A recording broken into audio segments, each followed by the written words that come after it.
Bien, allez, on commence. Donc, vous avez, j'imagine, lu l'information, que ce soit quand vous l'avez écrit, si vous l'avez lu,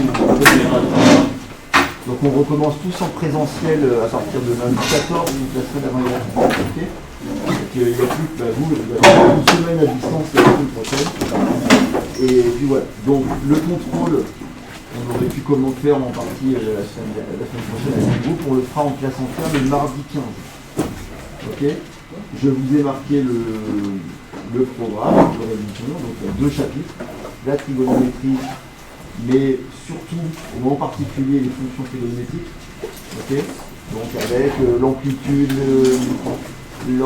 la période, tous ces trucs-là, tout ce qui parle des fonctions comme ça. Et ensuite, ce sera sur ce qu'on est en train de faire, c'est-à-dire les fonctions polynomiales du second degré. Aujourd'hui, on va juste faire des exercices. Et la semaine prochaine, on fera des exercices avec les autres et on commencera sûrement les fonctions polynomiales du troisième degré. Peut-être un peu d'automatisme, on n'en a pas fait cette semaine parce qu'on ne peut pas tout faire, mais j'en referai peut-être un peu la semaine prochaine. Oui. Et là, pour lequel j'aurai plus ce qu'on a fait au début, là, l'amplitude et tout. Oui, ça correspond à ça, c'est-à-dire savoir si on vous donne la fonction est capable de connaître, de retrouver l'amplitude, la pulsation, la période, la fréquence, tout ça à partir de l'expression de la fonction, ou inversement à partir de la représentation graphique. Mais c'est les deux savoir-faire. Après, ce sera sûrement dans un exercice, je ne l'ai pas fait, mais un exercice qui va parler d'un signal, qui va parler d'un phénomène physique, sûrement. Mais nous, on s'intéressera à la partie mathématique, c'est-à-dire être capable de lire la courbe et de reconnaître la fonction, ou à partir de la fonction, savoir à quoi ressemble la courbe, ou quels sont les paramètres importants. D'accord ? Donc vous regardez ce qu'on a fait et vous refaites ce qu'on a fait. Allez, on a un exercice à corriger, c'est le 41, c'était le vrai ou faux que je vous avais donné. Et après on va faire des exercices pour s'entraîner sur tout ce qu'on a vu là cette semaine, sur ces fameuses fonctions polynômes du second degré. Ok, alors, on a une fonction g de x qui est égale à moins 3x carré plus 12x plus 15, et donc il fallait indiquer si c'était vrai, si les affirmations étaient vraies, fausses, ou si on ne peut pas répondre. Ça veut dire que des fois, on n'a pas l'information, on n'est pas capable de la trouver. Et on justifie. Alors, qui me propose là une suite de vrais et de faux, et puis après on va voir si c'est bon ou pas. C'est-à-dire vrai, vrai, faux, faux, vrai, un truc comme ça, qui a fait quelque chose. Léo, tu veux ? Je vais juste dire pour la 1, mais je suis pas sûr. T'as mis quoi pour la 1 ? J'aurais dit vrai. T'as mis vrai pour la 1 ? Tu les as mis là tous ou pas ? Non. Ok. Quelqu'un me propose une succession là ? Vas-y. Pour la 2, on peut pas répondre. Ok, donc pas répondre, on va mettre une croix. La 3. J'ai mis faux. Faux. 4. J'ai mis faux aussi. Ok. Et ça, je dois Ok. Il y en a qui ont répondu là ? Non ? Bon, on va voir. Ok, alors regardons un petit peu. La courbe représente, la première c'était la courbe de la représentative CG, donc la courbe de la fonction G, est une parabole tournée vers le bas. Donc Léo, t'as dit vrai, pourquoi ? Parce que moins 3 x carré. Parce que moins 3 ? Oui. D'accord. Ok, on se rappelle que quand on a l'expression d'une fonction, on a des coefficients ABC, ax carré plus bx plus c, donc petit a égale moins 3, petit b égale 12, petit c égale 15. Et on sait que c'est le signe de petit a uniquement qui va nous permettre de savoir si la parabole est tournée vers le haut ou vers le bas. Donc là, il suffisait de dire, pour la question 1, que petit a est égal à moins 3 qui est strictement négatif. Donc, la parabole est bien tournée vers le bas. D'accord ? Donc on peut mettre que c'est bas. Ça va ? C'est bon ? Ça, c'est des points faciles, il faut les prendre. Alors, petit 2, 1 est racine du polynôme. Et tu nous as dit, Sullivan, qu'on ne pouvait pas répondre. Pourquoi ? Hier, vous nous avez dit que la racine était toujours indiquée. Des fonctions non, comme ça. c'est-à-dire que tu n'étais pas capable, si je te donne cette expression-là, de trouver les racines. Oui. Ça ne veut pas dire que tu n'étais pas capable de les vérifier. Elle est donnée la racine. On te dit 1 est racine du polynôme, est une racine du polynôme, ça veut dire que cette fois, elle est donnée la racine. Tu peux essayer de la vérifier. Est-ce que ça a l'air d'être vrai ou pas ? C'est faux, monsieur. Alors, peut-être que c'est faux. Mais comment savoir si c'est une racine ? On remplace X par 1. On remplace X par 1, c'est-à-dire on sait que si c'est une racine, ça veut dire que l'image de 1 par la fonction G est égale à 0. Donc il suffit de calculer. Donc on va calculer G de 1 et puis on va regarder. Là, il y a 7 0. Moins 3 fois 1 au carré, plus 12 fois 1, plus 15. Moins 3 fois 1 au carré, ça fait moins 3 parce qu'on fait d'abord 1 au carré. Ça fait 1 fois moins 3, c'est donc égal à moins 3. Moins 3, plus 12, plus 15. Ah, ça c'est bizarre ça. Oui, moins 3 plus 15, ça fait 12. Plus 12, 24. On n'était pas très loin. On voyait qu'il y avait du 12, on se dit, ah, il y a peut-être un truc qui simplifie. Non. Ça fait 24. C'est donc différentes zéros. Et donc, 1 n'est pas une racine. Donc c'est faux. D'accord? Mais ça aurait pu être égal à 0. Hein. On peut le calculer, on peut le vérifier. Bon. Ok, petit 3. La forme factorisée de g de x est moins 3 fois x plus 1 fois x moins 5. Qu'est-ce qu'il suffit de faire pour le vérifier? Il faut développer. Vous n'êtes pas capable de factoriser, sauf si vous connaissez les racines. Mais comme vous ne les connaissez pas, vous ne pouvez pas factoriser. Par contre, on peut développer, réduire. Si quand on développe et qu'on réduit ça, on retombe sur ça, c'est gagné, c'est bien la forme factorisée. Donc, vous n'écrivez pas g de x égale ça, vous écrivez seulement moins 3 fois x plus 1 fois x moins 5, parce qu'on ne sait pas encore si c'est g de x. Et puis on va développer et réduire et voir si ça donne le bon résultat. Donc, on ne s'occupe pas tout de suite du moins 3. Le mieux, c'est d'abord de faire la double distributivité en gardant les parenthèses. Ça fait donc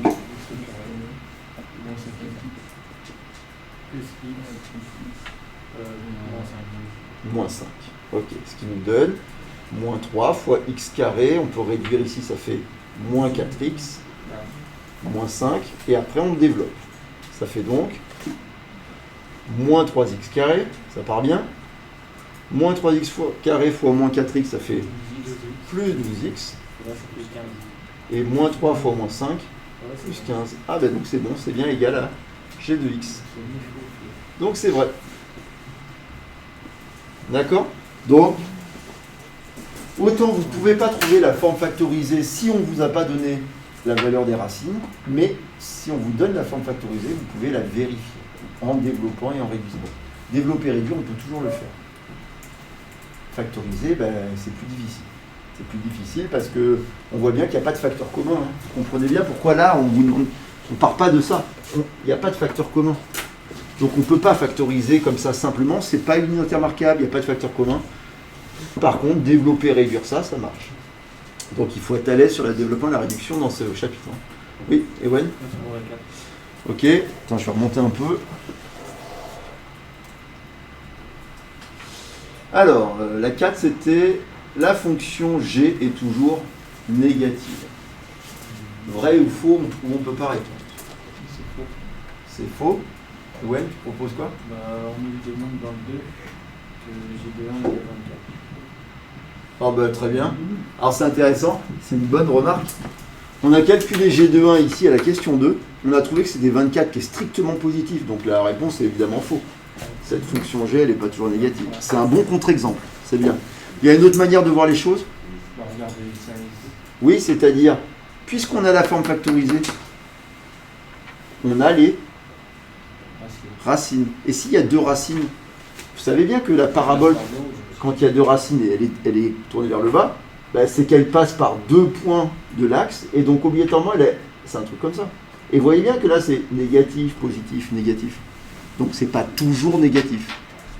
Donc il y a deux manières de justifier. Ça, c'est une bonne remarque d'Ewen qu'on avait un moyen, on avait un contre-exemple déjà calculé qui était très rapide, dire G2 égale 24, donc c'est terminé, elle n'est pas toujours négative, puisqu'on là on a une image positive. Ou alors, ce qui était plutôt, je pense, attendu ici, c'était de se dire, puisqu'on a deux racines x1, x2, et on sait qu'on en a parce qu'il y a une forme factorisée comme ça, alors, d'ailleurs on peut mettre les valeurs, c'est quoi les valeurs là? C'est quoi les valeurs des racines? C'est moins 1 et 5. Regardez, c'est ça. Moins 1, 5. Et donc, puisque c'est cette courbe-là, ben, le tableau de signes, c'est évidemment... C'est quoi le tableau de signes? C'est négatif, plus, moins. D'accord? Et vous voyez bien que c'est pas toujours négatif. Donc, évidemment, c'est faux. Donc, c'est plus long de faire ça, de le justifier, que de reprendre cette valeur-là, mais c'était plutôt dans cet esprit-là que c'était attendu. D'accord? Ok, donc ça c'était la question 4. Et on a une dernière question. L'axe de symétrie de la courbe là, c'est la droite d'équation x égale 2. Alors, est-ce que c'est vrai ou est-ce que c'est faux? L'axe de symétrie de la courbe, c'est la droite d'équation x égale 2. On sait trouver l'axe de symétrie de la courbe. C'est toujours la même chose, c'est x égale le fameux alpha là qu'on avait dit hier. C'est la moyenne des racines, quand il y a deux racines. Et la moyenne des racines, eh bien, il suffit de faire la moyenne entre moins 1 et 5. Alors, question 5. On sait que c'est, on calcule x1 plus x2 sur 2, c'est-à-dire moins 1 plus 5 sur 2. Ça fait 4 sur 2 égale 2. Donc l'équation de l'axe de symétrie, c'est x égale 2. Et donc c'était vrai. Ok? Là c'est bien ce petit vrai ou faux, il résume un peu voilà, tout ce qu'on doit savoir dans cette première partie de chapitre. Dès qu'on a une fonction polynôme, on est capable d'avoir plein d'informations, de retrouver plein de trucs. La seule chose que vous ne pouvez pas faire, c'est trouver les racines.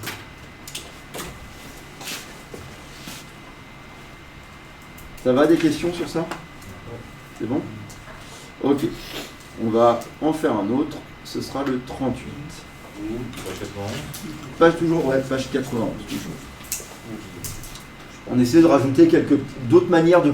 Parce que même quand vous êtes un peu à l'aise avec ça, vous pouvez être après... comment dire? Il y a plein de manières de formuler ces problèmes sur les fonctions polynômes second degré. Et l'idée, c'est de ne pas être déstabilisé au contrôle parce que la question est posée un peu différemment. Donc c'est pour ça que plus on fait d'exercices, plus on voit des types de questions qu'on pourrait nous poser. Alors, le 38, on nous dit déterminer l'expression de la fonction polynôme de degré 2, sachant qu'elle admet une seule racine, moins 2, et que g de 2 égale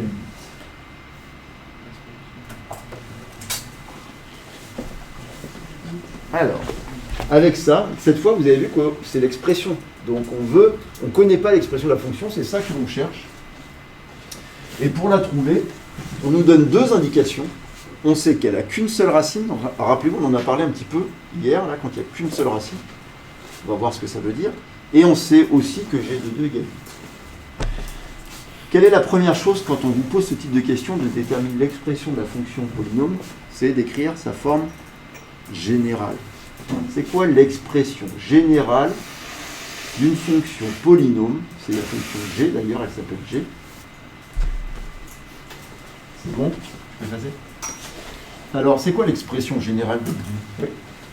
C'est A, non mais voilà, c'est A, facteur de x plus 2, facteur de x plus 2. Donc, en fait, vous en avez deux expressions. Vous avez celle de la définition, celle-là, là. Vous avez celle de quand il y a des racines, c'est celle-là. Pour l'instant, vous ne connaissez que ça. Ok? Voilà. Donc, il faut faire le choix entre les deux.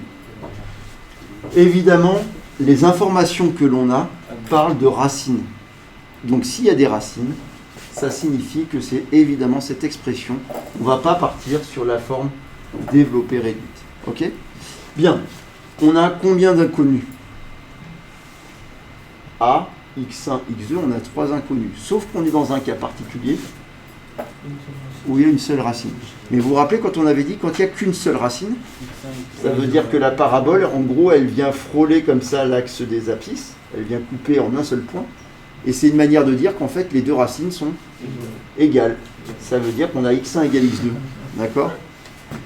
Donc, si vous avez x1 égale x2 dans cette expression, on n'a qu'à l'appeler x1 la racine. Et donc ce serait quoi l'expression générale? Ce serait a facteur de x moins x1, si on garde x1, au carré. Parce qu'on a x1 égale x2, parce qu'il y a une seule racine. Le fait qu'il y ait une seule racine, c'est que c'est x moins x1 fois x moins x1, donc c'est x moins x1 au carré. Donc ce serait ça l'expression qu'on cherche au départ. Plutôt celle-là quand il n'y a qu'une racine. Combien est-ce qu'il y a d'inconnus dans cette expression? 2. Il y a petit a, on ne connaît pas, et x1. Une fois qu'on aura trouvé petit a et x1, c'est gagné. On aura l'expression de la fonction. On aura l'expression factorisée, mais on aura l'expression de la fonction g. Donc déjà, première chose, qu'est-ce qu'on connaît? La racine. Bah, la racine, on nous la donne. Donc on sait que x1 égale moins 2. x1 égale moins 2, c'est l'unique racine. Donc ok, ça veut dire que g de x est égal à a facteur de X plus 2. x plus 2 au carré. Ok. Il n'y a plus qu'une inconnue. Bah, l'autre inconnue, obligatoirement, c'est la deuxième information qui va nous permettre de la trouver. Alors là, on ne nous donne pas un truc, on ne nous donne pas petit a, on nous donne g de 2 égale 8. Bah, ça doit être une information qui nous permet, comme on l'a fait plein de fois cette semaine, Ah, bah oui. de former une Équation. Une équation où l'inconnu c'est petit a, puisqu'on cherche petit a. Donc, on va utiliser le fait que g de 2 est égal à 8. On part de ça. On va remplacer g de 2 en utilisant cette expression-là, l'expression incomplète. Donc ça va faire a fois 2 plus 2 au carré est égal à 8. Et ça y est, on a notre équation, qui est très facile à résoudre. On calcule ça. 2 plus 2, ça fait 4. 4 au carré, 16. Donc ça veut dire 16a égale 8. Et donc a égale 16 plus 8. Voilà. Il ne faut pas que vous sachiez faire tout ça et que vous vous plantiez là. Ce serait vraiment dommage de se tromper au moment où c'est juste un petit calcul. Il faut que tout le monde soit à l'aise. Quand vous voyez 16 fois petit a égale 8, ça veut dire que a égale 8 divisé par 16. Pour vous débarrasser de ce fois 16, on divise par 16 de chaque côté. Et 8 divisé par 16, ça fait évidemment 0,5 ou 1 demi. Une fois que vous avez trouvé a, on avait x1, on a trouvé a, on écrit enfin ce qu'on nous demande, g de x égale à 0,5 fois x plus 2 au carré. Forme factorisée, mais de l'expression. Vous me l'écrivez ça, je veux que ça apparaisse dans vos cahiers partie exercice. Enfin, c'est important de... Ça, c'est des exercices de base que vous pouvez avoir. Donc là, le 38, c'est une seule racine et un nombre et son image. Ça suffit pour trouver l'expression. Oui. Pourquoi quand vous avez remplacé x1, vous avez mis 2 à la place de moins 2? Parce que dans ta formule, regarde la formule générale, c'est a facteur de x moins x1. Donc c'est x moins moins 2, ça fait x plus 2.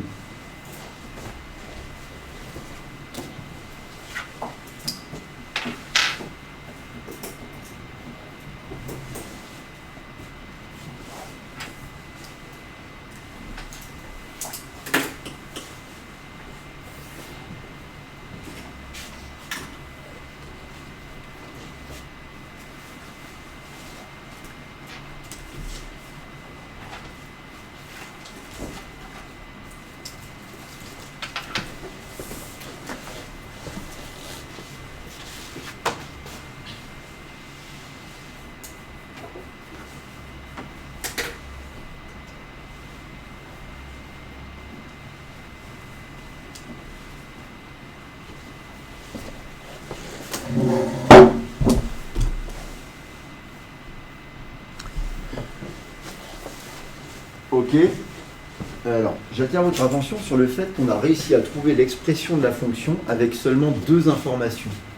La racine, l'unique racine et une image. Si on est capable de trouver l'expression d'une fonction, ou l'expression algébrique d'une fonction avec seulement ces deux informations, c'est qu'on doit être capable, avec ces deux informations, de tracer l'allure de la courbe. C'est-à-dire que ça doit être suffisant, il doit y en avoir qu'une en fait, parabole, qui correspond à ces deux informations. Une seule racine moins 2. Donc une seule racine moins 2, regardez, ça veut dire que je place moins 2 ici, et je sais que, qu'est-ce qu'il va y avoir ici? Le sommet de la parabole. Et maintenant j'utilise ça. G de 2 égale 8. G de 2 égale 8.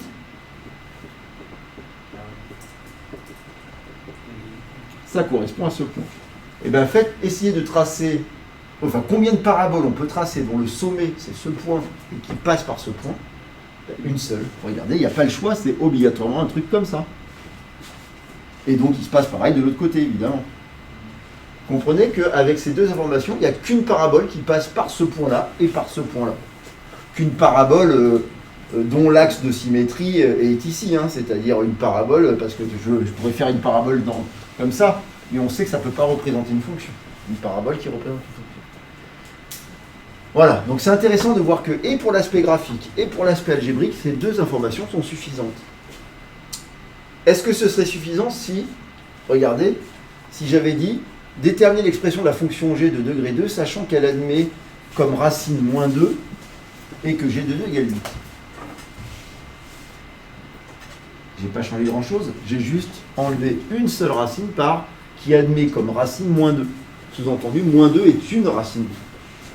Si moins 2 est une racine, ok, ça veut dire que la courbe, elle passe par moins 2. Et qu'elle passe aussi par ce point. Mais ça veut dire que si c'est une racine, ça peut être, il peut y en avoir une deuxième racine. S'il y a une deuxième racine, eh bien, il peut se passer plein de trucs. Parce que, imagine, ça peut être, je sais pas moi, l'axe de symétrie, il peut être là, il peut être là, il peut être là, il peut se passer plein de choses. Parce qu'en fait, regardez, voilà une possibilité, mais voilà une possibilité.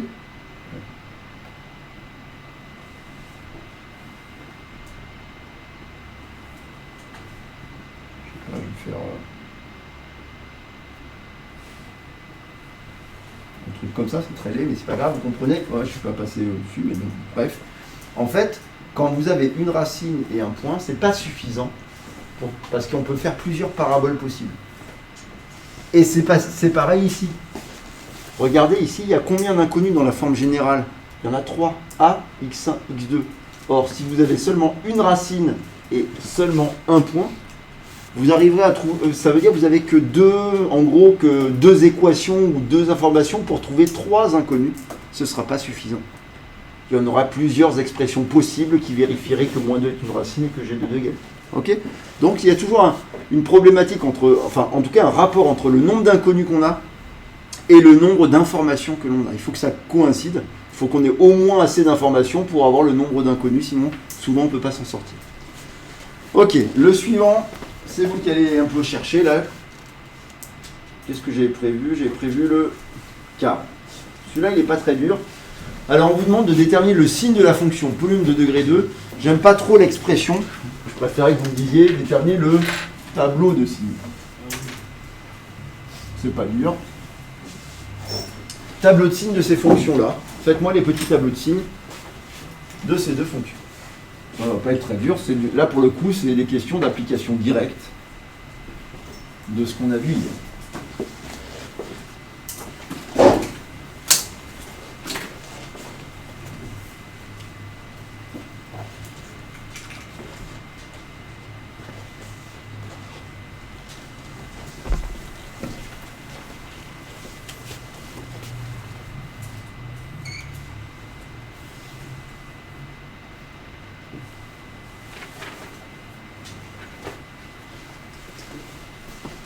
Donc ça, c'est des notions qu'on découvre quand même cette année, mais ça pourrait devenir des automatismes du terminal.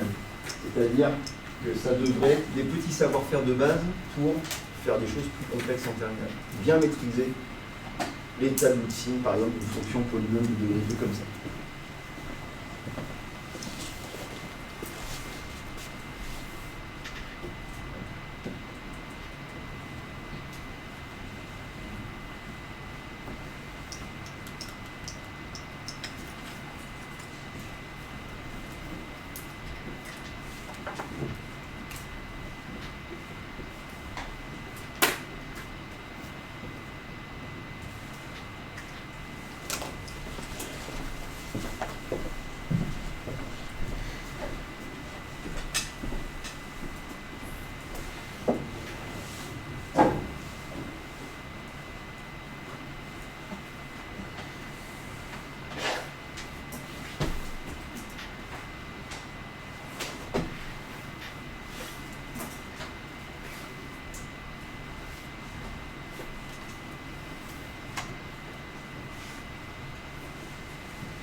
Allez, on fait le petit tableau de signe là.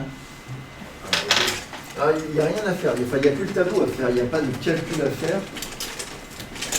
Mais faites-le complet, c'est-à-dire avec des barres de tableau, là, quand ça ressemble à un tableau. On voit bien les valeurs de x et le signe de f de x. Et je ne veux pas voir, je m'en fiche qu'il y ait x1, x2. Moi, je veux les valeurs de x1, x2. Dans votre tableau, ce n'est pas la peine d'écrire x1, x2. Vous mettez les bonnes valeurs qui vous intéressent. Eh ben non, c'est pas ça. Pourquoi tu t'es embêté à résoudre ça? Ah oui, il ne faut pas te mettre ton moins 3 là. Rappelle-toi, tu veux seulement trouver x1, tu veux juste avoir plus x se lisse facilement. Non, mais tu as raison quand on faisait les tableaux de signes. Léo, il est en train de nous refaire une étude de signes comme on l'a vu dans les automatismes. Signe de ça, signe de ça, signe de ça avec 3 lignes. Là, tu n'as plus besoin, en tout cas pour celui-là. Mais oui, vous n'avez plus besoin de faire ça. Directement, ça se fait en une ligne. Là, vous devez reconnaître la forme factorisée d'une fonction polynôme de degré 2. C'est vrai en seconde, on pouvait faire ça sans préciser que ça allait être une fonction particulière. Mais tu n'as plus besoin.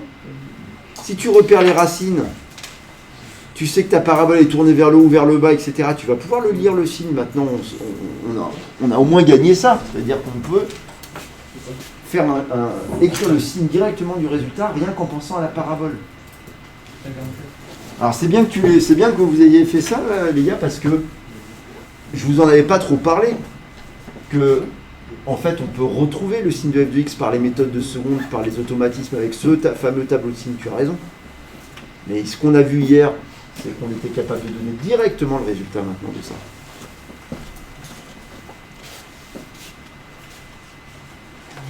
On va en profiter quand même, hein. Je vais vous remontrer les deux, pour voir si c'est cohérent. C'est important de bien voir ça. D'abord, la méthode attendue, c'est sans justification.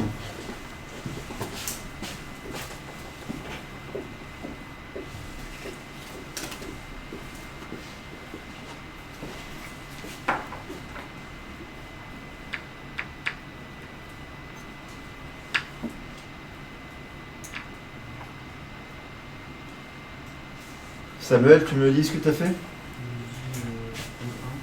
Donc x entre moins l'infini et moins 9, 6, plus l'infini. Tu as mis les deux zéros. Moins plus moins. Les autres, vous êtes d'accord? Oui. Ben, pas moi. Ah oui, non, c'est le moins 6. Eh oui. Attention, donc attention, ne corrigez pas, c'est faux. Les racines, c'est pas plus 6 et moins 9, c'est moins 6 et plus 9, puisque c'est toujours... Attention, c'est moins 6 et 9. La première chose, c'est de bien lire vos racines dans cette expression. Une fois que vous l'avez lu, vous pouvez placer vos zéros. D'accord? Et après, les signes. C'est là où vous devez penser à la parabole. Est-ce que la parabole qui représente f est tournée vers le haut ou vers le bas? Elle est tournée vers le bas. Si elle est tournée vers le bas et qu'elle a deux racines, regardez, ça se voit bien, ce sera négatif, positif, négatif. En dessous, au-dessus, en dessous. Donc moins, plus, moins. D'accord? Alors, je vais quand même vous remontrer, on va quand même le redémontrer, entre guillemets, parce que si on vous demandait de le démontrer, ça, et que... faites quoi ce petit schéma là? Si on voulait le redémontrer, on ferait exactement ce qu'on a appris à faire l'année dernière et qu'on a dans nos automatismes, c'est-à-dire on refait un tableau de signes en disant que ça c'est un produit de 3 facteurs. Il suffit d'étudier le signe de chaque facteur. D'accord? Vérifions que ça donne la même chose. Alors, comment fait-on? Le signe de moins 3, on mettra des moins partout.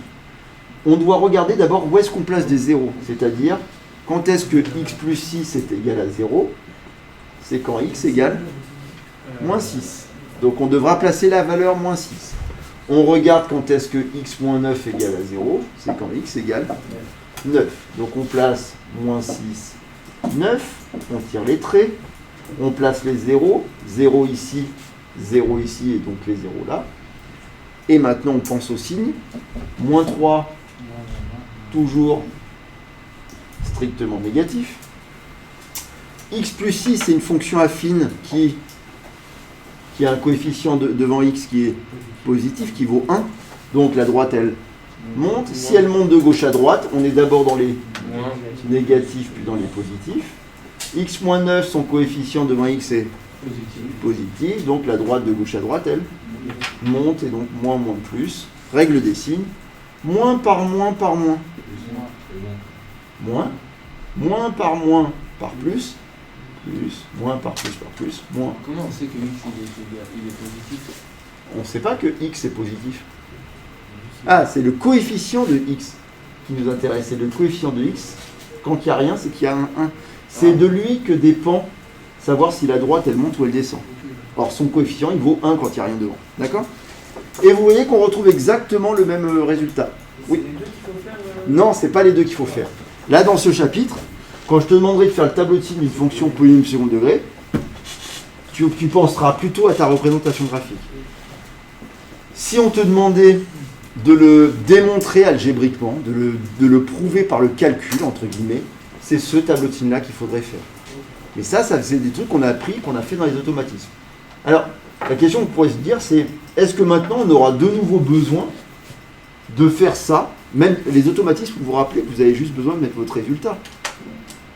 On ne va pas regarder comment vous y êtes pris. Si on vous dit un tableau de signe, si je vous dis le tableau de signe de ça pour les automatismes de seconde, enfin les automatismes, vous pouvez le faire comme ça. Maintenant, vous savez le faire. Mais attention, il y a quand même, ça ne marche que dans un certain cas.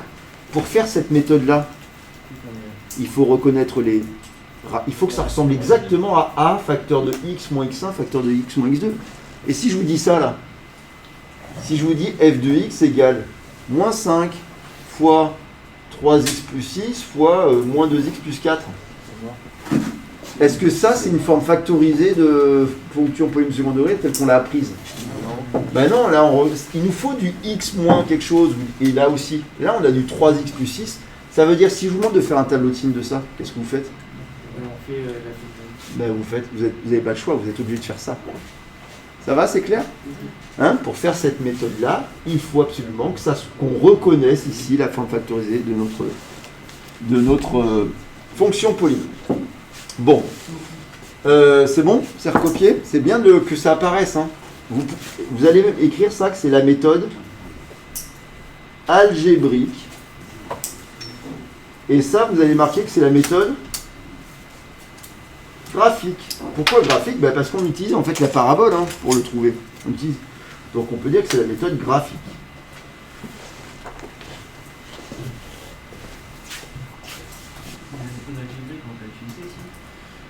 Non, il faudrait vraiment que je te demande de le prouver algébriquement par exemple. Mais dans ce chapitre-là, je vais pas te demander de le redémontrer algébriquement. Je vais considérer que ce qui m'intéresse, c'est que tu saches faire ça justement parce que tu sais que ça représente une parabole. La méthode algébrique, elle serait là pour redémontrer un résultat par le calcul, ou elle serait là quand tu n'as pas le choix parce que c'est pas du x moins quelque chose, c'est du 3x plus 2 et des choses comme ça. D'accord? Voilà. Et vous devez savoir faire les deux sont quand même des savoir-faire de votre programme, donc c'est pour ça que je vais noter les deux. Vous devez être capable de savoir faire les deux.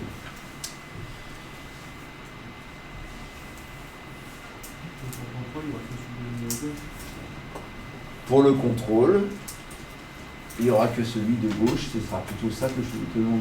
Je n'ai pas fait le sujet, alors je viens de dire ça, et puis tout d'un coup j'ai trouvé un super exercice où il y aura la méthode algébrique. J'en sais rien, et a priori non. A priori ça, c'est pas ça qui m'intéresse le plus. Oui? Les automatismes, ils peuvent demander une des deux méthodes, donner la méthode. Non. Non, parce que dans les automatismes, c'est juste un résultat qu'on attend. On ne veut pas que tu le montres par une méthode ou par une autre. Tu vois bien comment ils sont faits les questions d'automatisme. C'est que le résultat qui compte. Donc, si on te pose cette question-là, tu choisiras la méthode que tu veux, et si tu es capable de le faire comme ça, c'est ça qui nous intéresse. On va même pas regarder ça. D'accord? C'est vrai que jusqu'à présent, les automatismes, tu faisais ça, mais parce que tu n'avais que ça comme méthode. Mais pour certains cas de factorisation, tu pourras le mettre directement. Bien. Le petit 2, 7 facteur de t moins 3 facteur de t plus 5. Bon, j'espère que c'est bon pour celui-là. On fait que la méthode graphique. Donc la variable, elle s'appelle t cette fois. Et ça, c'est f de t. On varie entre moins l'infini et plus l'infini. Vas-y, si tu veux, Baptiste. Moins 5. Oui. Moins 5 Et 3. et 3, ce sont les deux racines. Et ça fait plus moins. Plus moins plus, parce que la parabole est tournée vers le haut. Elle est comme ça, la parabole. Et donc on voit bien plus, moins, plus. Négatif entre les deux racines, positif de chaque côté des racines. Ok. C'est bon pour ça? Pour ce 40 là? Hein? Donc ça, voilà, évidemment, cette question, elle sera posée à un moment donné dans le contrôle, c'est sûr. On aura besoin de faire un tableau de signes de la fonction, d'une fonction polynomiale.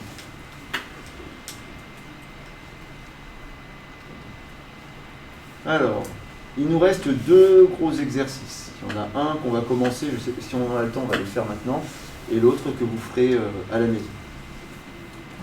Donc, c'est l'exercice déjà qui commence. Regardez, c'est plus long, pourquoi? Parce que c'est problématisé. Parce que là, cette fois, la fonction, elle représente quelque chose et x représente quelque chose. Ok? Alors, on va regarder ça. Donc, le 61, page, je vais vous dire, c'est page 93.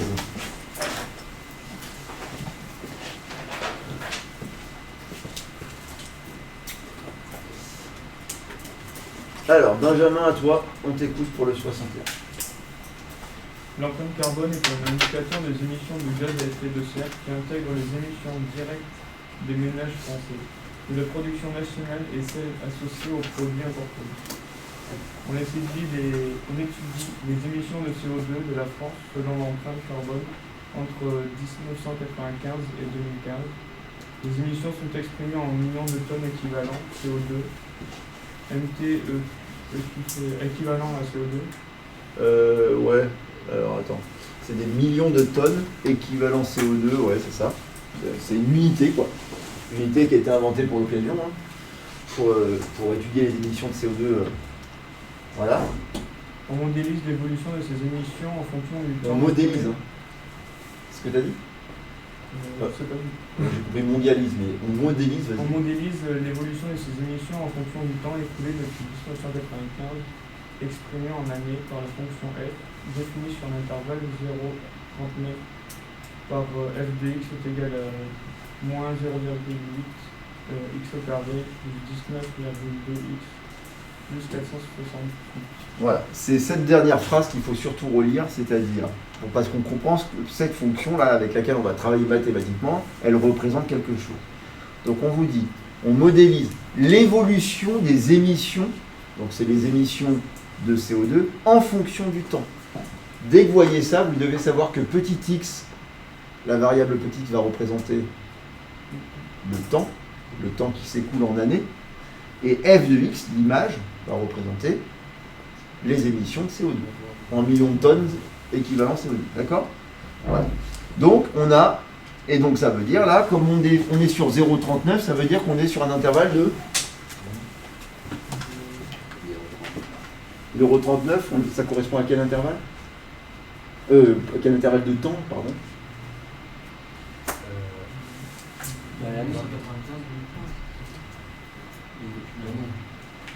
Ben, là, on nous dit que c'est vrai qu'on étudie entre 95 et 2015, ça fait 95-2015, ça fait 20 ans. Alors c'est un peu bizarre, parce que là, il nous demande, non, on est en année, Non, mais on est pour moi, on est sur un intervalle de 40 années là. Il y a l'année 0 et il y a la 39e année, parce qu'on est sur des années. Donc, on regarde sur 40 années. Ah oui, pourquoi? Parce que on voudrait aller voir un peu plus loin, peut-être que seulement regarder en 2015. En fait, c'est un modèle. Ça, il faut comprendre que cette fonction, elle modélise. Ça va être représenté par une parabole qui va modéliser l'évolution des émissions. Donc, on a pris entre 95 et 2015, on a trouvé une fonction, et cette fonction, quand on a le modèle, on peut regarder ce qui va se passer plus loin si ça continue avec le même modèle. D'accord? C'est pour ça que cette fonction, on va aller au-delà de nos 20 années d'études qui nous ont permis de trouver cette fonction, on va aller sur les 20 années suivantes. C'est pour ça qu'on est sur un intervalle de 40 années. Bon. Alors, allons-y. D'abord, donc là maintenant on a une fonction et on peut oublier un petit moment qu'on est en train de parler d'émissions, de gaz, d'années, etc. Et on lui dit montrer que f de x vaut ça. Qu'est-ce qu'on fait? On développe la forme factorisée. Quand vous développez votre forme factorisée, vous n'écrivez, je sais que vous n'allez pas le faire quand même, hein, enfin vous allez le faire quand même plutôt, même s'il ne faut pas le faire, n'écrivez pas f de x égale ça. On ne sait pas encore que f de x ça vaut ça, on veut le démontrer. Vous partez de ça, égal, égal, égal, égal, et à la fin vous m'écrivez égal f de x, d'accord? Vous partez à la question 1 de moins 0,8 fois x moins 39 fois x plus 15, égal, jusqu'à montrer que ça fait bien f de x.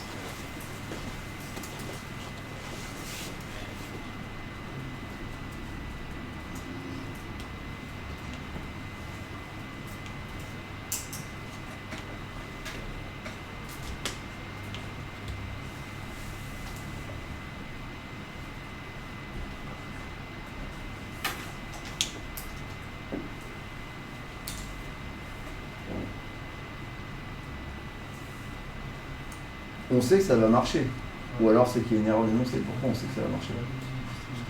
Et après, ils disent un déclaré de racine. Non, on sait que ça va marcher parce que la question c'est montrer que. Hein. C'est pas est-ce que. Et Samuel, tu disais quoi? Oh. Voilà, c'est ça. On fait d'abord la double et après on regarde les parenthèses et ensuite on fera la simple. Hein. Ok? Et quand je dis on sait que ça va marcher, c'est que la question c'est montrer que. Donc ça doit marcher.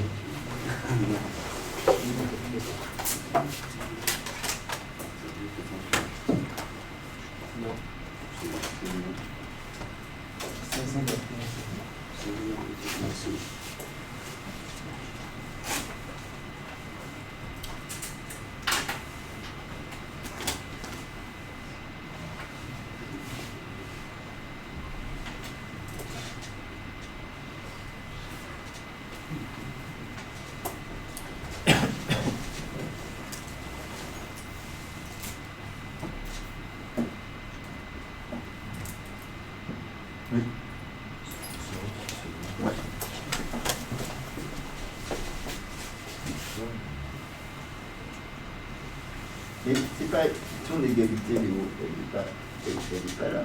Ton égalité, elle est là. Ça, c'est un fois. Ton objectif, c'est de partir de ça et qu'à la fin du il n'y a pas d'équation. Et là, tu dois faire de la double distributivité. D'abord. Là, x fois x, x carré. Ça fois ça, ça fois ça, ça fois ça, ça fait le partage, et après, tu distribueras tout ça. Ah, c'est bon. Ça marche? Ça marche pas? Vous voyez? On va quoi? Distribuer. Distribuer, tu fais de la double distributivité. Non, mais tu écris facteur 2. Et là, tu fais ta distribution x fois x. Voilà. Non, mais tu fais ensuite le x fois plus 15. Bon, plus par plus x sur 15, 15. Non, justement.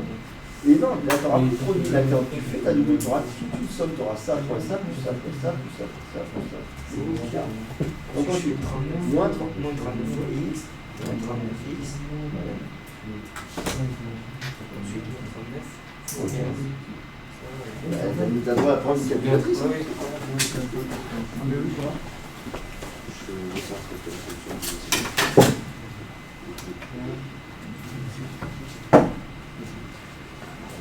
C'est bon, ça marche? Donc ça fait moins 0,8 fois x carré plus 15x moins 39x. Il nous reste un moins 39 fois 15 qui fait du... Vous avez trouvé? Moins 585. Ensuite, on distribue, soit vous réduisez tout de suite avec le moins 24x, donc on peut le faire comme tout à l'heure, c'est-à-dire x carré moins 24x moins 585, et après on fait la simple distributivité. Donc ça fait moins 0,8x carré, moins par moins plus 0,8 fois 24x, je dirais que ça fait 19,2, comme ça, peut-être, Et moins 0,8 fois moins 585, je dirais que ça fait à peu près 468. Et ça tombe exactement sur f de x.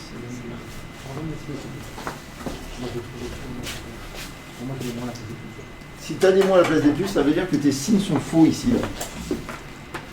Il faut que tu fasses la règle des signes. Regarde, quand tu fais moins 39 fois x, c'est moins par plus, ça fait moins. Quand tu fais x fois plus 15, c'est plus par plus, ça fait plus. Ah, non, ce que tu as oublié, c'est peut-être après. Quand tu as distribué là. Ah oui, c'est oublié de moi. Eh oui, il y avait un moins 0,8 à distribuer, c'est peut-être pour ça. Oui, c'est ça. Ok? Bien. On ne va pas le terminer, là, vous aurez à le terminer, mais regardez la question suivante. En déduire les deux racines du polynôme, ce sera combien les racines 39 et moins 15, pas de problème. Mais c'est surtout la question d'après, je voudrais qu'on en parle. Déterminer le sens de variation. C'est quoi le sens de variation? C'est moins 0. Le sens de variation, c'est pas le signe. Hein. C'est décroissant. C'est croissant, décroissant, décroissant, croissant. Est-ce que c'est dur pour ces fonctions-là de trouver le sens de variation? Non, parce qu'il suffit d'avoir en tête la parabole. Ici, la parabole, elle fait quoi? Elle descend. Elle descend la parabole? Elle monte, elle descend. Non, la question, c'est pas elle descend ou elle monte. Elle va descendre, elle va monter. La question, c'est est-ce qu'elle est tournée vers le haut ou vers le bas? Elle est tournée vers le bas, et donc elle est d'abord croissante, puis décroissante. Une parabole, c'est comme ça. Ok. La seule chose, c'est qu'il faudra trouver sur quel intervalle elle est croissante et sur quel intervalle elle est décroissante. Quand vous avez une parabole comme ça, elle est croissante entre de moins l'infini jusqu'à cette valeur-là. Comment on la trouve, cette valeur-là? C'est la moyenne des deux racines. Hein. C'est le fameux alpha, x1 plus x2 sur 2. D'accord? Et après, les décroissantes. Dresser le tableau de variation, en gros, ben voilà, il faut que vous fassiez le petit tableau de variation, c'est pas très compliqué. C'est un peu la même question, hein, déterminer le sens de variation ou dresser le tableau de variation, pour vous, c'est juste indiquer que grâce au signe de alpha, ça va être croissant, décroissant. Alors, on écrit le travail à faire pour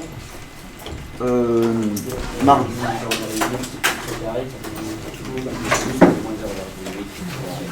Mardi, on sera le 8. 8. Donc, finir l'exercice 61, page 93. Et en plus, vous avez le numéro 62, page 93. Ben si, on se voit. Enfin, c'est vous qui le voyez. Moi, je ne vous vois pas, mais vous le voyez. Ah Oui. On se rappelle qu'on ne fait pas comme la semaine d'avant, là, où on dit qu'on a une semaine en vacances. Surtout qu'il y a le contrôle, que la semaine prochaine avec les autres, et ben on va aussi faire des exos. Ces corrections d'exercice, ça va être important pour préparer votre contrôle. Donc ça, c'est le travail que vous avez à faire pour mardi. Mardi soir, quand je posterai la vidéo, ou mardi après-midi plutôt, vous pouvez la regarder, vous aurez les corrections. D'accord? Ah non, mais c'est mail et pronote, vous faites les deux, j'essaie de le poster sur les deux, mais il faut quand même, c'est quand même le premier truc sur lequel vous devez regarder. D'abord pronote. Les mails, c'est en plus de temps. Allez, au revoir, travaillez bien.